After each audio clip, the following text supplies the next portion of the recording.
আসসালামু আলাইকুম সবাইকে। সবাই কেমন আছেন? আশা করি আল্লাহর রহমতে সবাই ভালো আছেন। গতকাল আমার এক ফ্রেন্ড, আমার বেচমেট আমাকে মেসেজ দেয় যে আমার হোয়াটসঅ্যাপ নাম্বারটা দাও।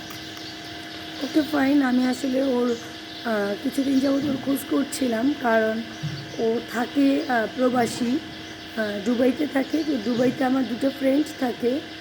তো দুজনকে আমি নক দেই। তো ওর আইডিটা আমি কেন জানি পাচ্ছিলাম না। তো আমি আমার আরেকটা ফ্রেন্ডকে বলতেছিলাম, তুমি কেমন আছো, তোমাদের ওখানে তো বন্যা হচ্ছে, কী অবস্থা, কাজকর্ম সব ঠিকঠাক আছে তো, মানে খোঁজ খবর নেওয়া। আর আমার আরেকটা ফ্রেন্ড যাকে পাচ্ছিলাম না আমি, ওকে তো পাচ্ছি না, তুমি যদি ওর খোঁজ পেয়ে থাকো তাহলে ওকে বলিও আমার কথা, আমি ওকে পাচ্ছি না ফেসবুকে।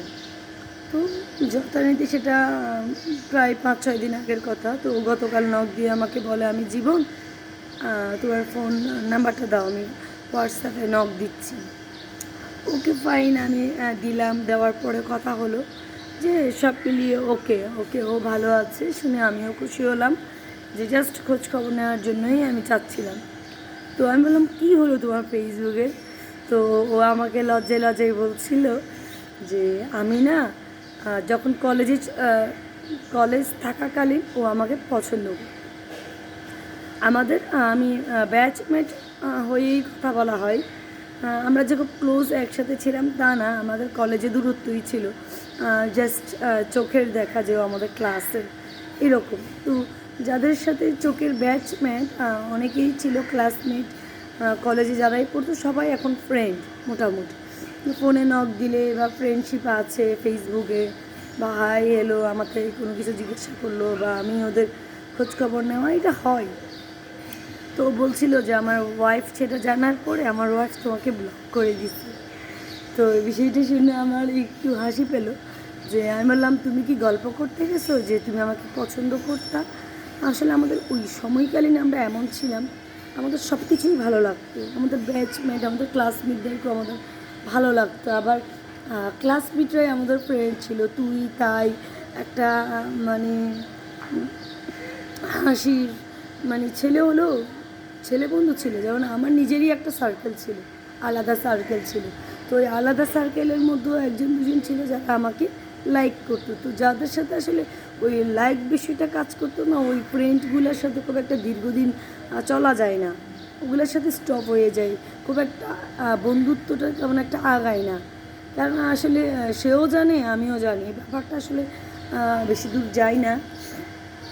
তো যার কথা বলছিলাম, তো যখন এটা বলছিল তো আমি হাসি দিয়ে বললাম, আসলে ঠিক করছে।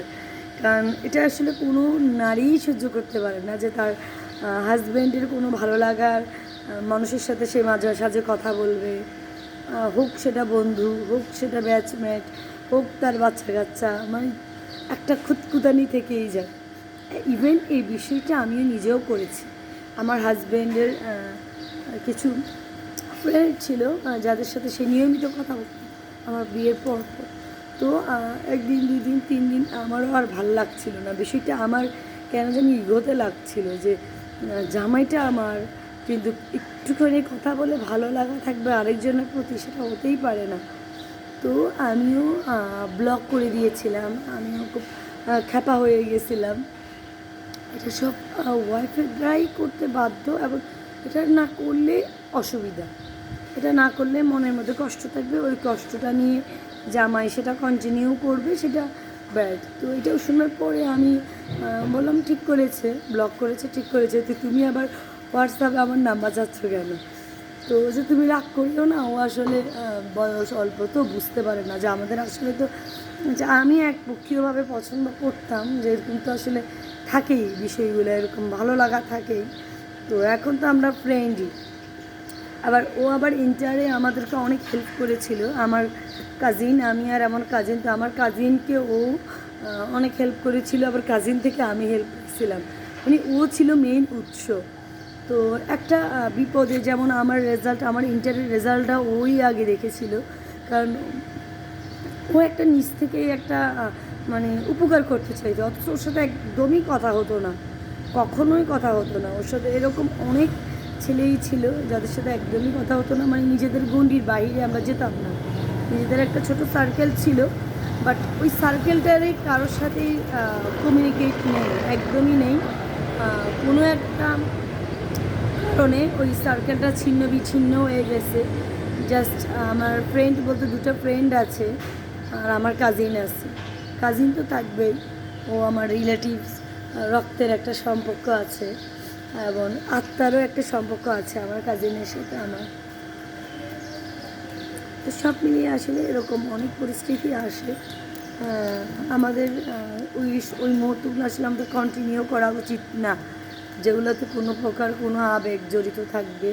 হ্যাঁ, বছরে একবার, 6-7 মাসে একবার কয়েকটা কমিউনিকেট চ্যাট হতে পারে, কেমন আছো, ভালো আছি, ভালো থাকো, দোয়া করি, এই যে খোঁজখবরটা থাকতে পারে, ওইটা না থাকতে পারলেও বাট আমি মনে করি